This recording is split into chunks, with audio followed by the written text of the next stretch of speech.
Kembali saya Priscilla menjumpai teman-teman di hari ini. Topik hari ini tidak menjadi pelaku firman.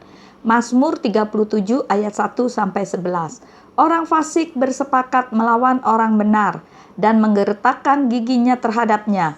Nah teman-teman, ketika saya dan tim mengadakan acara yang awalnya begitu baik, tetapi ketika usai acara, salah seorang panitia tidak disangka-sangka langsung marah dan menuduh yang tidak-tidak, yang akhirnya di mana orang tersebutlah melakukan kecurangan. Seperti bukan seorang penganut Hamasiyah sikapnya. Di sini kita bisa melihat bahwa orang fasik itu selalu berusaha untuk melakukan kejahatan.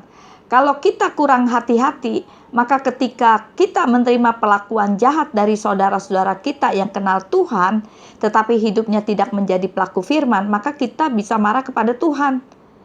Ketika melihat Saul yang adalah orang yang senior dari Daud, yang seharusnya ia membimbing Daud, tetapi justru Saul merancangkan kejahatan dan berusaha membunuh Daud berkali-kali, tetapi itu selalu gagal.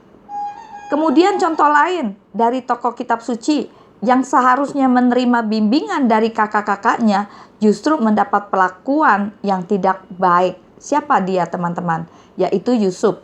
Kejadian 37 ayat 4 di situ dikatakan, dan saudara-saudaranya melihat bahwa ayah mereka mencintai dia lebih daripada semua saudaranya.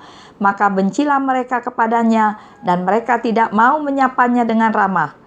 Nah teman-teman, kalau kita memperhatikan kehidupan Yusuf, maka kita akan mengetahui bagaimana Yusuf mengalami penderitaan oleh karena perlakuan jahat dari saudara-saudaranya. Kakak-kakaknya mempunyai niat jahat, yaitu membunuh Yusuf. Maka kakak-kakaknya sepakat untuk bunuh dia. Lalu kita lempar dia ke dalam salah satu sumur dan kita katakan bahwa seekor binatang buas telah menerkamnya. Dan kita akan melihat apa yang akan terjadi dengan mimpinya. Kemudian apa ya? Hal di atas juga bisa menjadi cermin bagi kita. Kadang ada orang yang menggerutu di dalam hidupnya dan mulai undur dari Tuhan. Dengan berkata, buat apa saya ke gereja? Buat apa saya mengasihi Tuhan? Dengan kehidupan mereka seringkali mengecewakan kita. Nah teman-teman, kejadian-kejadian di atas, mereka semua ternyata salah memahami karakter Tuhan. Salah pengertian terhadap Tuhan. Daud, ia pernah punya pengalaman dengan Tuhan. Ia pernah membenci Tuhan. Tetapi akhirnya Daud mengasihi Tuhan.